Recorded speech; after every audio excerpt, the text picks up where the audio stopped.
Okay, people. So today I am joined by Asab Faiz. Did I get that? Aryasb Feiz. Aryas Feiz. Okay. Yes. So Yeah, I'm joined by yeah. Aryas, who is the director, writer, producer, edit. I mean, you do a lot on this, right? But your new short tomorrow. You're winning awards. You're up for Oscar contention. How's um how's the feelings right now, man?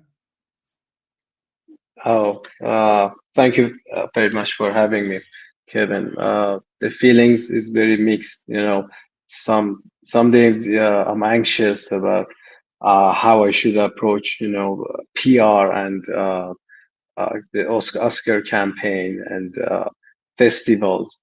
And sometimes you just get, get the feedback from people who watched it, and it's amazing. And I love it that people talk about it and tell me how they feel about it. So yeah, it's been a thrilling ride, this year.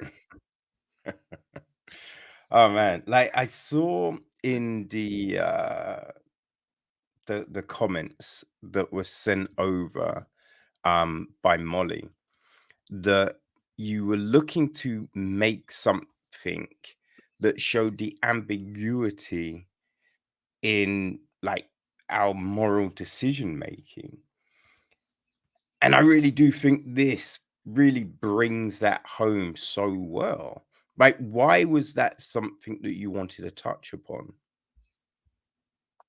I guess I was always fascinated about, the moral ambiguity of difficult situations.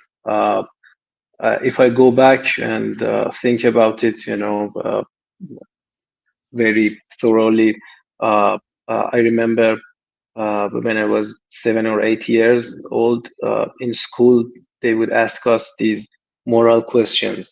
For example, what would you do if you found a bag of money and your family member was also sick and could use it? What would you do? And as a good boy, I would answer the right, answer. But even in that time, it felt not sincere, and it felt, uh, you know, hypocritical. You know, Mm, so yeah, I was always, fascinated by these questions and these situations. And living in Iran, the situation, the struggles of people uh, that you see every day. The people are facing difficult decisions every day, and this affects, the filmmaker. So yeah, I guess it comes from this. okay. Now, I think that's interesting because, right, when you get asked those kind of questions, right, it's easy to respond, I'll give back the money when everything else is fine, right? If you're working, if you've got access to different things, you'd be like, yeah, I give back the money. But I think Yeah, n- it's when nothing is going right. You know what I mean? Like you've yeah, got no job or a job that can afford you the opportunity to do that thing, right? To buy medication, to, fix an issue. There's yeah. nothing It, else it, on the horizon. That's when you're just like, should I take the bag? You know what I mean? Because what else do you have? There's no other way of you getting that money, right? So I think it's easy for people to be like, oh, I'd always do the right thing because they're never in a situation where, yeah, it's difficult. yeah. It's Exactly. It's easy, to be moral when everything's fine. mm, But in complex situations, you would show your true character. Yes. Yeah. And I think you see it like with friendships and relationships, when everything is great, everything is fine. But the minute a hurdle comes up, it all falls apart, right? Because it wasn't really built on truths.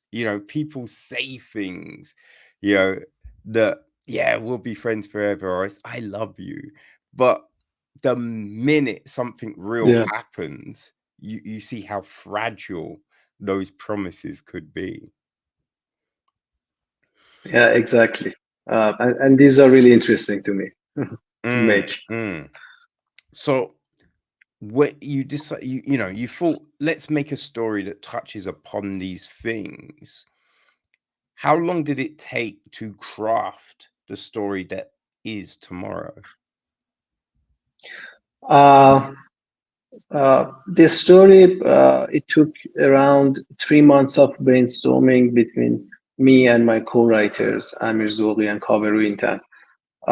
But it took me another 2 or 3 months to write the screenplay. Uh, and we didn't at first want to make a story about this situation or these characters.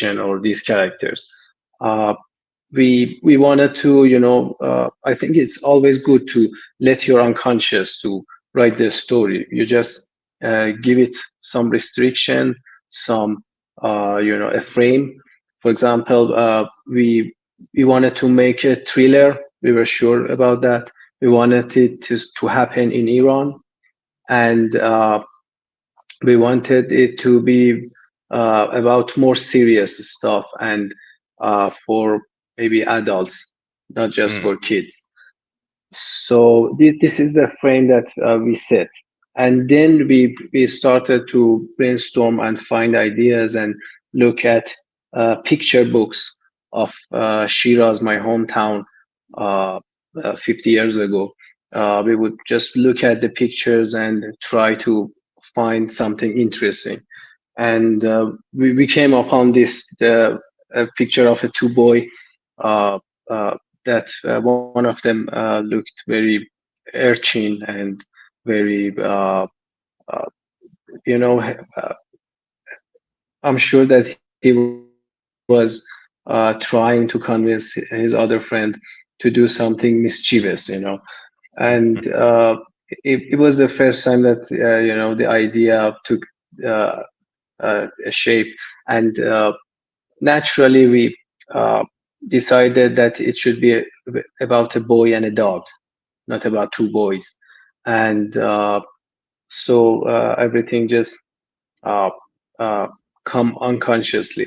After 8 years that it has passed from writing the story, I still find some things in it that I'm saying, oh, that comes from my unconscious, and how I'm struggling to do that or do this.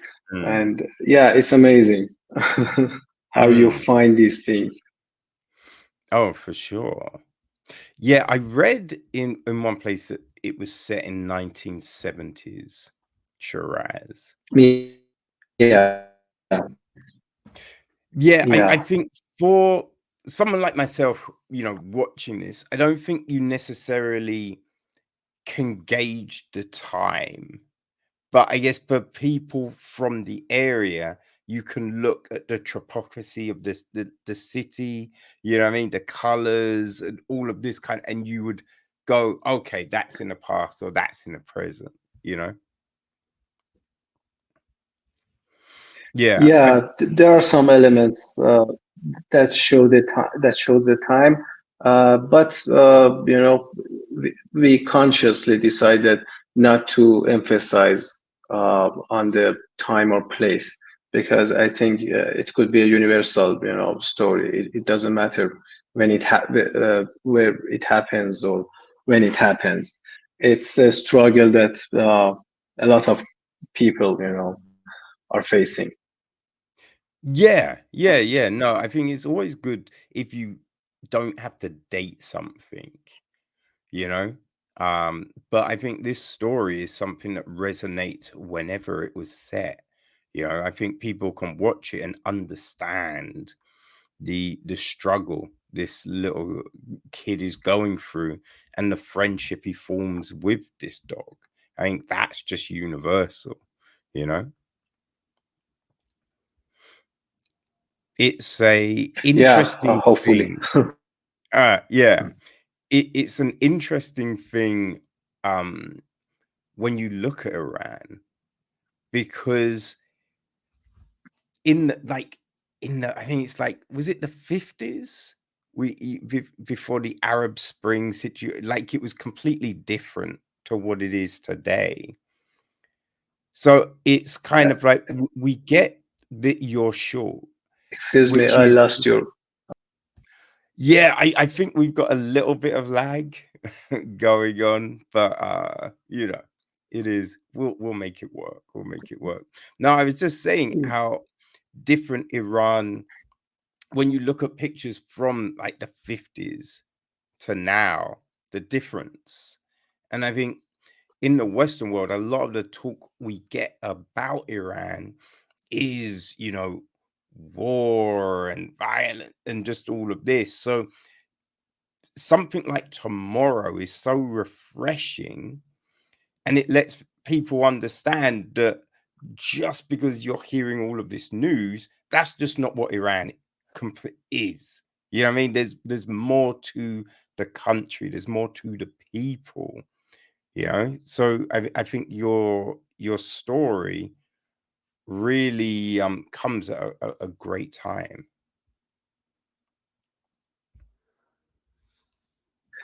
Uh, yeah, it's great if it can do that because it's a universal problem. I think it's a universal issue. We uh, we don't understand other people from other countries thoroughly. Uh, uh, we don't empathize with them because we don't know their story, and we think they are very different from us. But as my master Asfar Faradi, my teacher told us, uh, we are much more alike than different, and this is why a film could work in everywhere. A film from South Korea could be a phenomenal thing, in the world, uh, because we are in our uh, in basic needs. We have the basic needs of uh, uh, freedom and security and everything else. So uh, we will develop the same uh, concerns. We will develop the same lifestyles. So yeah, it's great to hear stories from all around the world. Yeah. And I think through those stories, you see the connective tissue, right? You see the oh, that's similar to this, right? They want the same things as me. They got the same aspirations as me. It really breaks down those barriers, which is, I think, a really great tool of the internet, right? Of technology, of doing that thing, showing that we are pretty much the same. All that's different is maybe language and skin color. That's it. Everything else, we're just the same people. So let's just stop all this other bullshit. Yeah, exactly. Yeah, I think the media and especially news, they cannot do a good thing of showing us our similarities and commonalities. Uh, but stories, they are when you see that a boy from Iran has struggles with his father, like myself, in United States, closer to each other, and it's always fascinating to me. Mm. Yeah. Like, what was your inspirations for this? Because I was watching it and it did remind me of like this old school animation. And just a minute ago, I just realized there's there's kind of Up, right? That Pixar film Up. There's elements of that I feel it kind of jumped out, with the dog and just like the look of people and everything. So, was there any kind of anything that you used as a benchmark for creating the feel and vibe of tomorrow? Yeah, the style is influenced by Pixar and Disney. I grew up watching those films, and they inspired me a lot. They inspired me to become an animator. Uh, so yeah, we wanted to make something that not look exactly like a Mm, Pixar, but in regards of the quality and the style, we wanted to make something like that. But this about a story of an Iranian boy with that style. So it was very influential, but also about the content, the story. I was influenced a lot by the Iranian cinema. The Kiarostami's deep films, if you know him, or Asghar Farhadi's uh, moral thrillers. Uh, of course, they have affected me a lot uh, in these years. So it's a mixture of all those things. okay. Yeah. I don't think you would go that you have copied Disney or Pixar. It's just a vibe, it's just a feeling, that you see this world come to life and it's so rich and vibrant, right? And it's great because you understand that there are these animation houses all over the world doing these tremendous things, right? And so it's that extra exposure to the world that we get through things such as this.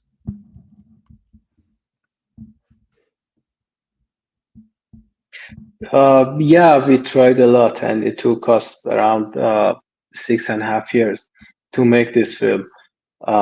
With a small team, we are an independent studio. Uh, it's really hard to produce this kind of quality, and it was quite long. It's 17 minutes. Uh, but for me, I had to believe the word myself when I was watching it.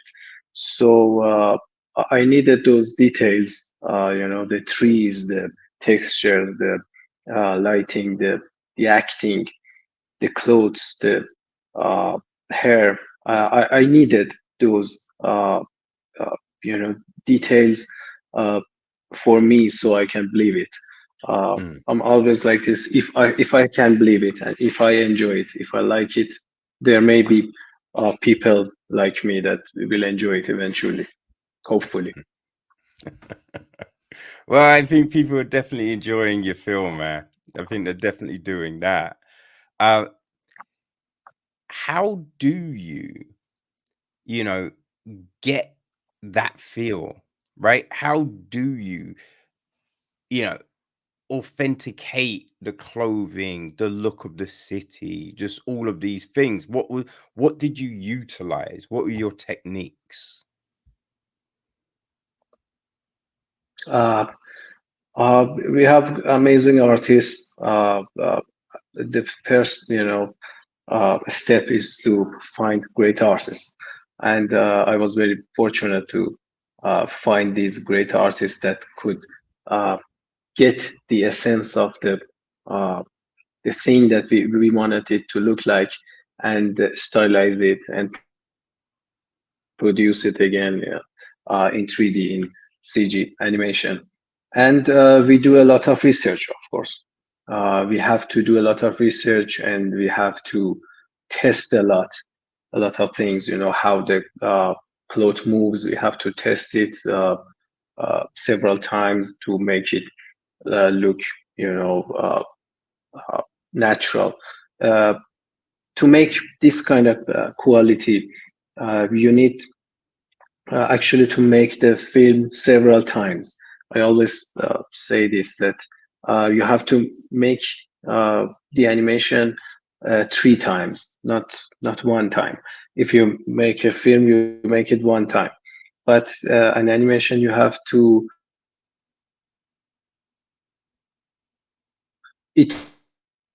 iterate a lot to Oh, get I everything lost right, I to lost in you for a second. harmony, together.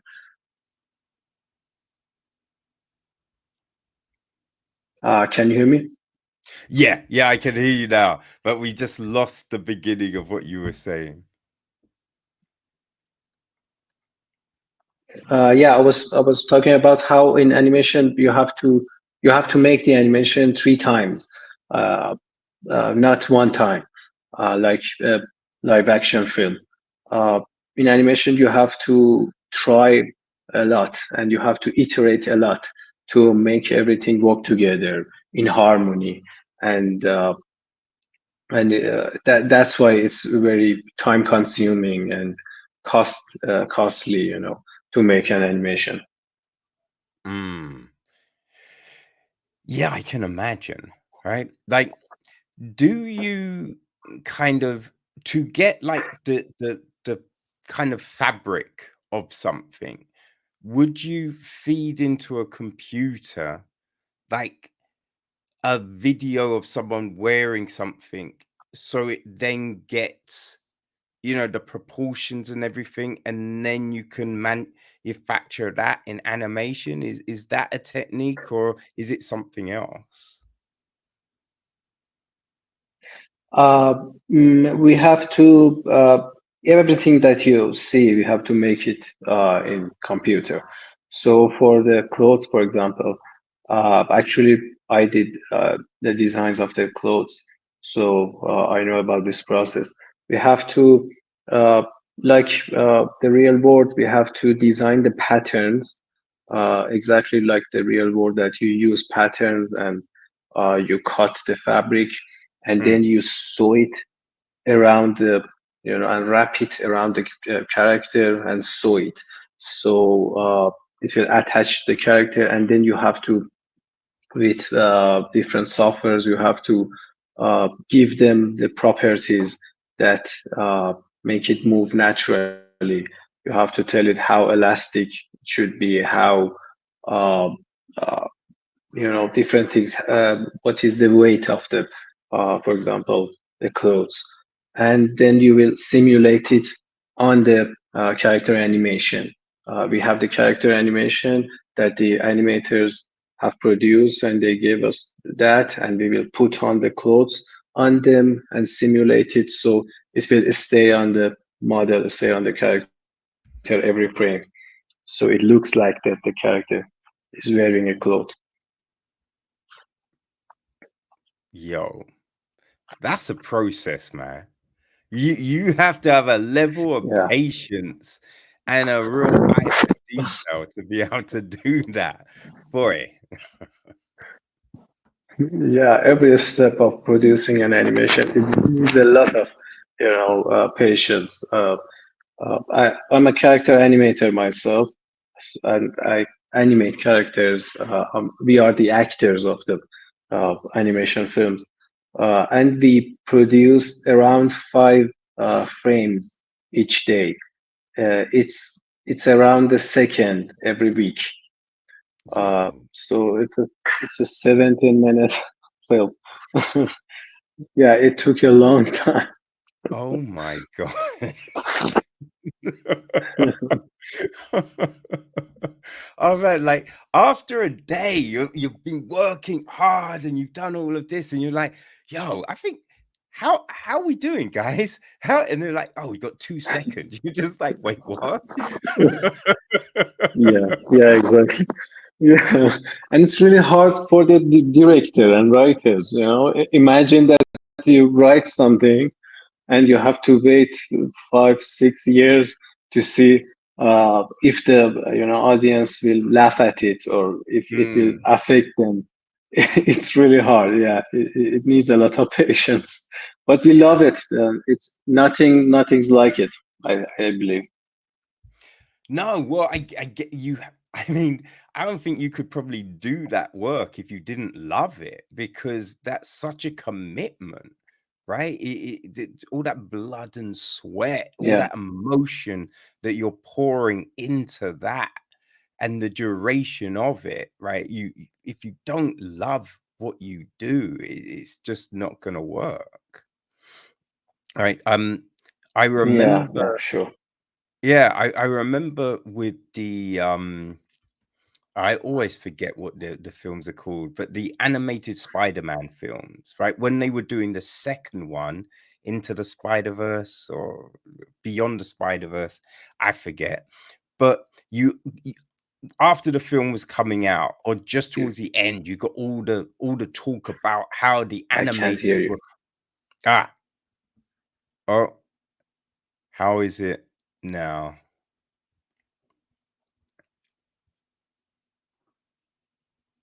I can see you now.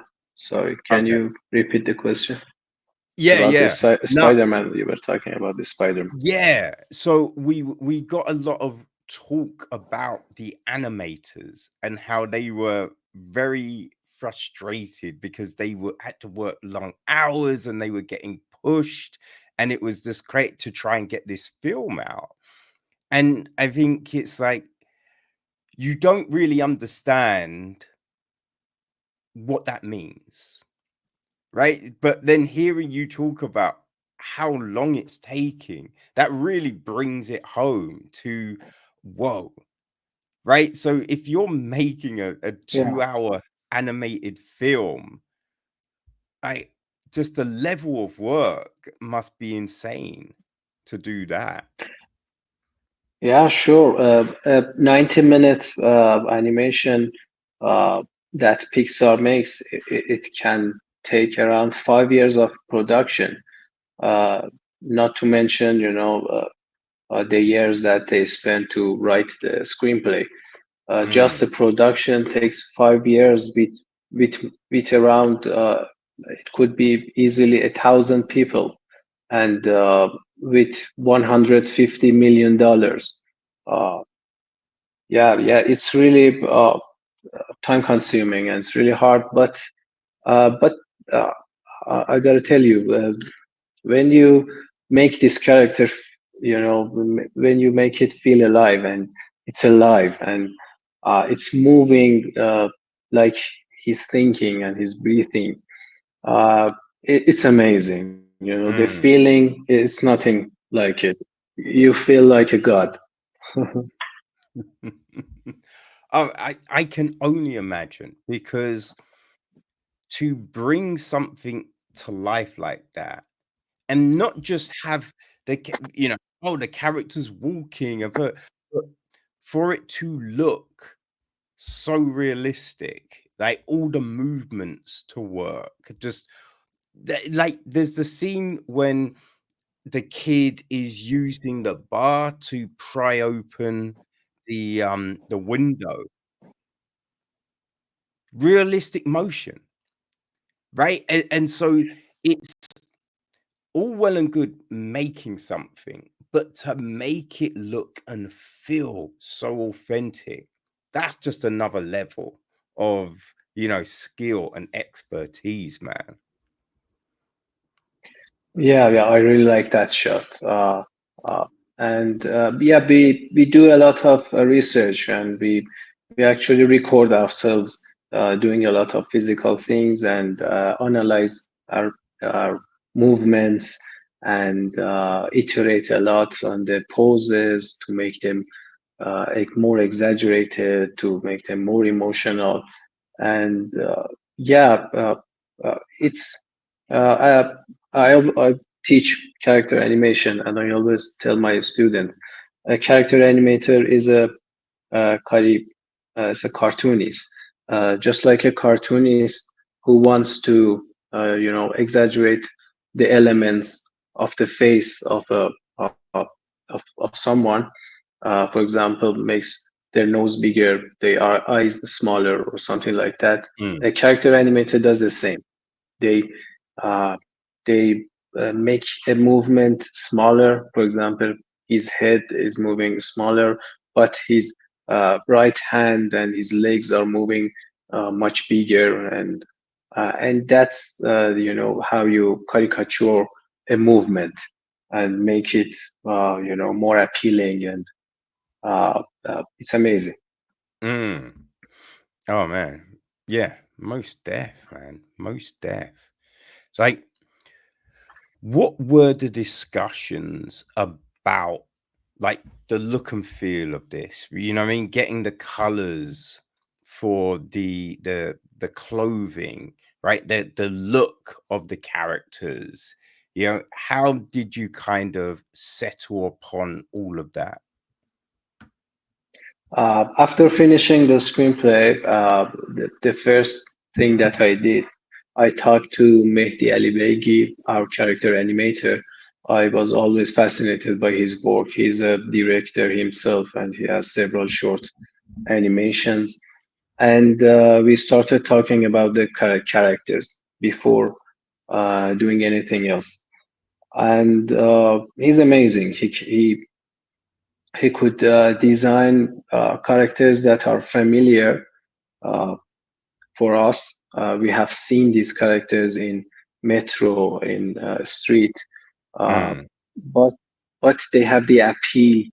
They have a great appeal of Western animation, or uh, uh, the style is very rich. So we would talk about their personality, and what would he wear, and the era which the story happens, and he would just sketch, uh, uh, I guess, 10 or 20 pages of little doodles of characters, and he would uh, bring it to me, and we will talk about them, which one is better, which one is funnier, which one is more like the character. And then we would develop it further and talk about the clothing, and changing the details and what the story needs. For example, we needed the boy to be really small in comparison of the big guy, the yes. shopkeeper. Yeah, but and the dog, we wanted it to be a little big, because uh, he should be able to protect the child from the big guy. So the Mm, proportions, yeah, that was a main issue. I also wanted the sets and the environments to look huge uh, in comparison to the kid, because I believe this kid is in not an appropriate position and place. It's not a place for a kid to be. So the world should feel bigger, and the boy he always has to reach for stuff. He can't just get them. uh, so yeah, it's the amazing thing about animation. You are designing a world, literally, for this story, not for another story, not for anything else. You are not reusing things from other productions. You are not just filming on the street, and you have to design everything for this story, and you can design everything to make the story more clear and more powerful, and it's really yeah, it's really great. mm, yeah. What was the hardest thing to kind of settle on design wise? Excuse me, I didn't catch the question. Oh, yeah. So I said, like, what was the hardest thing to settle on design wise? You know, was there a particular character, building, street, something like that, where you're like, that's not working, right? And then you finally be like, ah, that's what it's going to look like. Uh, I think the dog was the hardest thing to get right. Uh, we had several iterations on the dog. Mehdi Ali he's a 2D animator, and his designs are very 2D. But when you wanted it to make it 3D and it should have a volume, uh, sometimes it couldn't work. And the dog was too thin. Uh, and we had to iterate a lot to actually, we had to sculpt it and see it in 3D, and then decide to change the design a little bit on the, especially the legs. We wanted the dog to look like a stray dog, but we didn't want it to look too much cute, but we also Mm, needed it to be enough cute. Uh, so yeah, it was really hard to get it right. right, right. And did you think of any other breed of dog, or was that always the one that kind of jumped to mind? Uh, yeah, I guess yeah, it was the first thing that we decided on because I had a dog like this when Right. I was a child, and when I read the script after I wrote it, I always imagined it like this. So yeah, these are one of those things that come from unconscious. It Yeah. wasn't even the question. I just decided that this is the dog that I want. Oh man. Oh, that's like another thing that's interesting about this as well. There's not really dialogue here. Like, was Yeah. that always the thing? You know what I mean? Did you think, well, let's just make a silent short, or was there a dialogue at one point, but you just thought, it kind of works better without? No, at first we decided that we wanted it to be dialogueless because it could reach, it's better for distribution. We knew about that. It's easier to distribute it. You don't need subtitles or you don't need to dub it everywhere. Uh, but also, I believe actions are more sincere than words if done properly, of course. Yes. Uh, so it makes the whole situation more believable, and I think if but it's really hard to get it right. I hope that we have done it, uh, because uh, with a dialogue you can uh, just say something and tell a story in 1 or 2 words, but for the same thing in a dialogueless film, you have to, uh, for example, uh, take seconds or minutes to convey the same thing that you could just say with a word. So it made the film longer. Maybe we could tell this story, this exact story, half the long, uh, half the length of this film. But it makes it more sincere, and it was a challenge that I like to take. As a director, I wanted to see if I could do it. Mm. uh, so yeah. No, man, you definitely did it.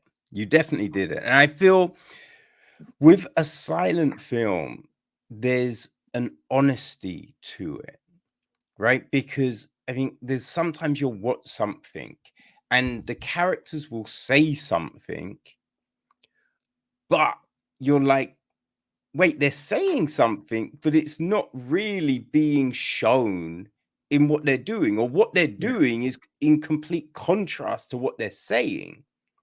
So it feels off. There's this weird connectivity in it. But when you have no dialogue and you're forced to show the actions and really think about how you're framing a scene, that brings this new authenticity and honesty to it. So I think, there's a definitely a strength in being able to achieve that.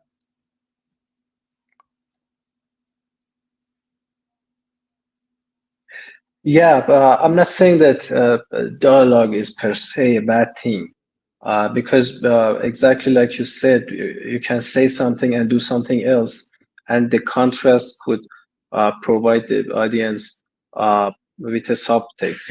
It provides kind of subtext, and it tells something different to the audience, which I couldn't do because it's dialogueless. Uh, so. Our characters couldn't, lie to each Mm. other or to the audience. They are showing exactly what they are feeling. Uh, uh, but yeah, it makes the world more sincere, and I think for this story it worked good. But uh, maybe for another story, I would rather, do it with dialogue. But of course, it's a skill that not everyone has, to write great dialogues, which has great subtext, and it feels natural and it doesn't feel forced, and uh, yeah, it helps the narrative. Mm. Yeah, no, I think storytelling and great storytelling is a definite skill. Not everyone can do it, or there's elements of it that people don't really just have that knack of. The amount of times I've read books, right, and it starts so well, but the ending is horrible, and you notice that the author never is able to end a book well. Or sometimes the beginning's terrible, but the rest of the book is great. Or the middle is always weird, right? Does some people have a certain knack with certain elements of storytelling? So it's always fascinating being able to see so many different types of stories and stories from around the world, because I think Yeah, that's also the beauty of this, because as we were talking about earlier, right, these people don't necessarily look like me, but I can still relate, right? It's a universal story, and that's just fantastic. yeah, exactly. Yeah, this is fantastic. Yeah, I've been a fan of cinema since I remember, because of exactly this thing. I could sympathize with uh, a, a old woman, and also with a young dog, or with a character is that is very different than me. But Mm. we have the same conflicts, and this is amazing.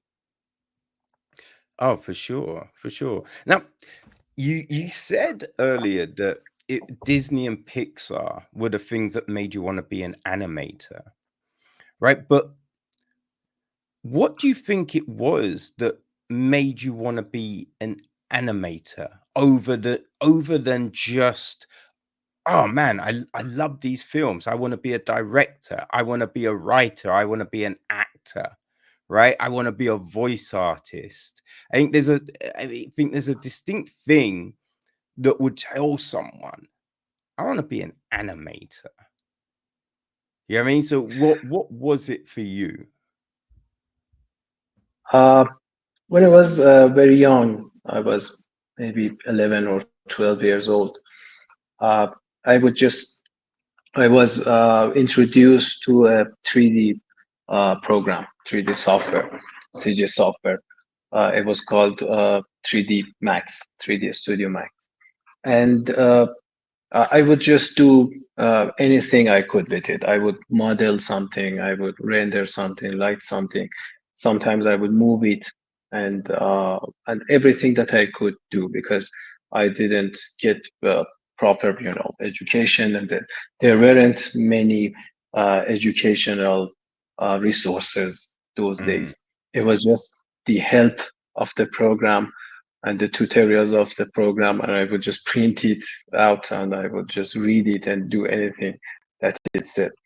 Uh, but when I was 16 or 17 years old, uh, I found out about the character animation and how it's a specialty, and how some people are just animating the characters and are just moving them.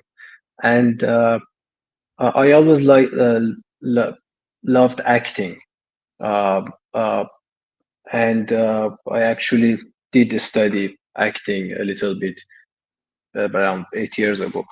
Uh, but uh, I thought about this and see that I like acting, I like 3D, and uh, I like movement more than aesthetic things. So maybe I would just try character animation. And when I was 19 years old, I enrolled in an online animation school, which is based actually in United States, uh, and studied character animation, and it changed everything. But I never thought about directing or writing. I always thought that I would just remain a character animator. I love this, and I would do it for my, you know, uh, um, uh, until I die. But something changed.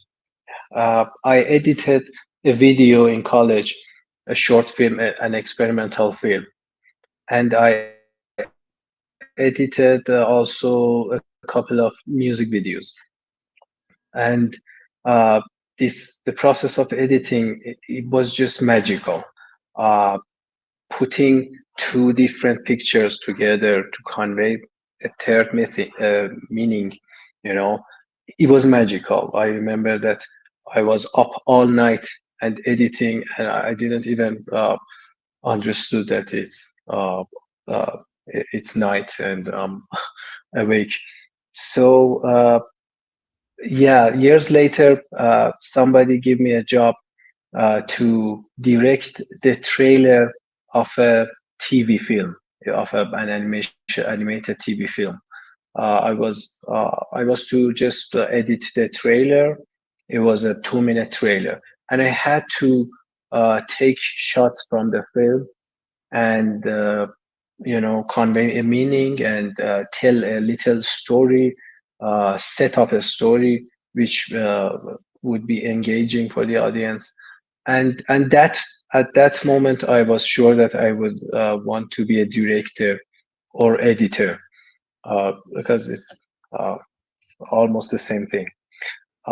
So yeah, I think that's when I decided to be a director, and I had to know about story and writing to become a successful director. So I started reading about screenplays and stories and how they affect us, and it just kept going and going. And yeah, I did everything. man, yo, there's a commitment there, man. That's a great story. That's a great story. It must feel so good to see, you know what I mean, the fruits of your hard work now, right? Like what you won best animation at the Foil Film Festival. I think you win the same at the Cork Film Festival. So now, right, you're up for consideration for the 97th Academy Awards. I mean, that's Yeah. crazy. That's an achievement in itself, right? How do you feel about that, my friend? uh, what can I say? It's unbelievable. It was just a dream a couple of years ago, and I wouldn't even consider it. Uh, but things happened, and uh, I got more confidence, and maybe I can do it, and maybe I should do it. And I always think about that little boy, 12 years old boy that watched all those Hollywood movies and see their behind the scenes footages, and was fascinating uh, by how they are making these movies, and how they are affecting me. Uh, and I have a long road ahead of me, of course. Uh, but it's really good. After maybe 15 years of hard work, I'm seeing some kind of uh, reward or something. But uh, uh, the awards are great, and how they recognize your uh, hard work. It's amazing, and I think we filmmakers need it, and of course the films need it to promote themselves. Uh, but the best award that we get is the engagement of the audience. When I screen the film for 100 kids or for 100 adults, and they are all fascinated by it, and they are all not blinking, and they are just in the drama. Uh, that's the best prize that I could ever get, and I love this feeling. I love it every time. Yeah. Now, is it also great to see the fact that kids enjoy it and adults enjoy it? You know what I mean? That you're able to capture and hypnotize people of all ages.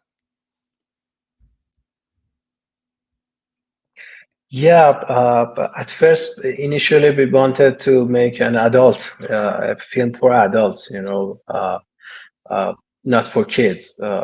But uh, but we didn't, did a lot of graphical violence or something like that.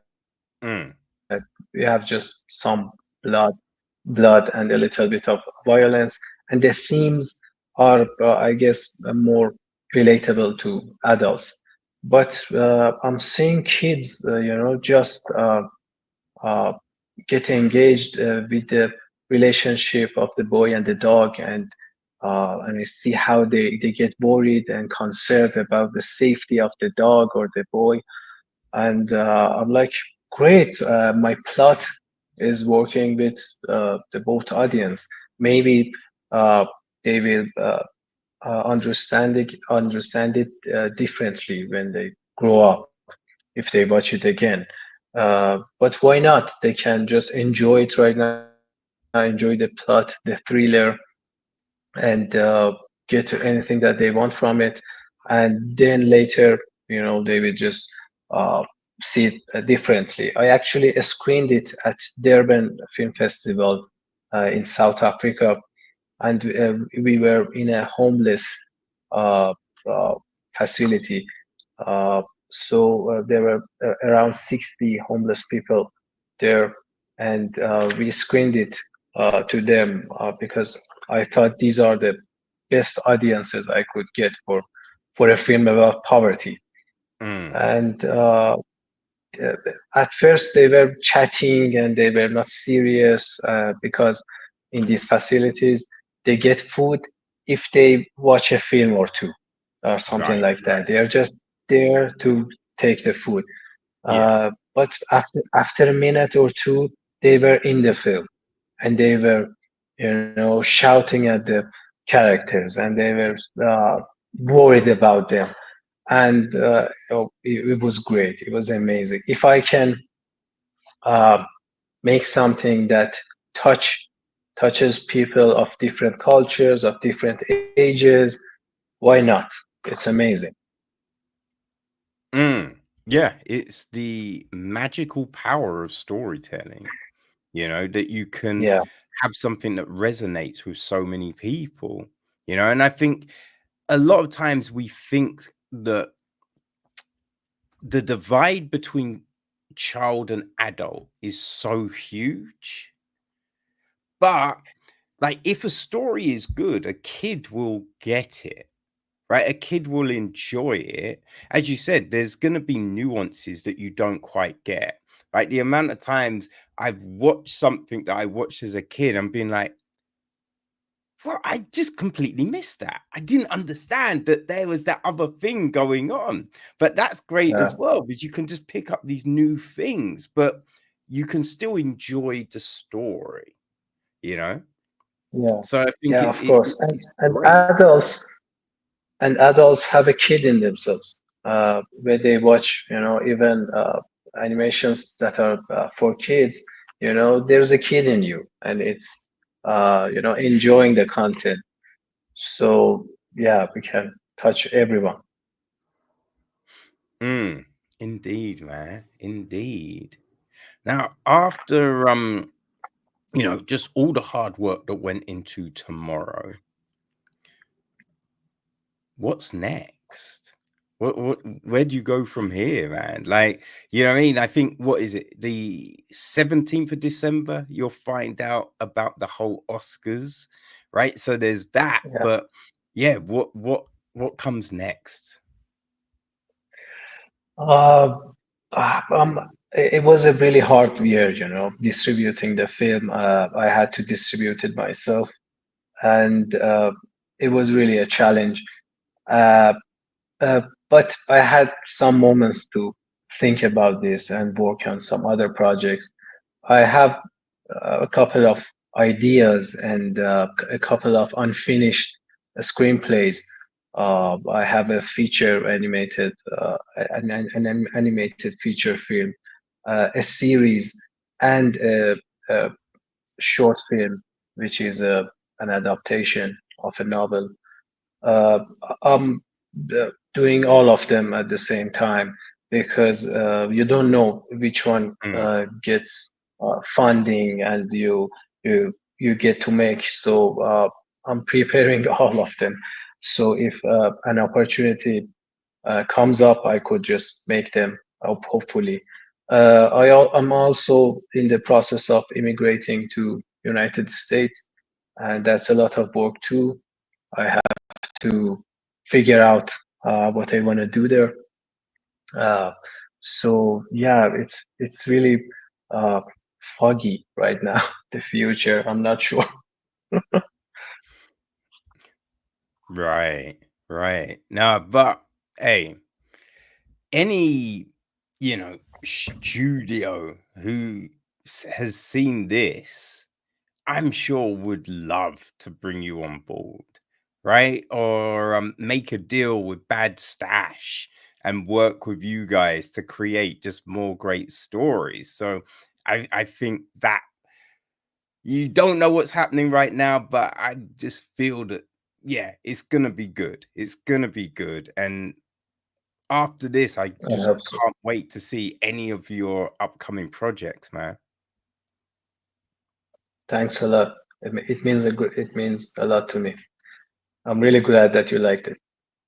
Oh man, I mean, I'd have to be soulless not to not to like this story, man. It's just so good. It really honestly is so good. So I was so happy Molly was able to hook this up.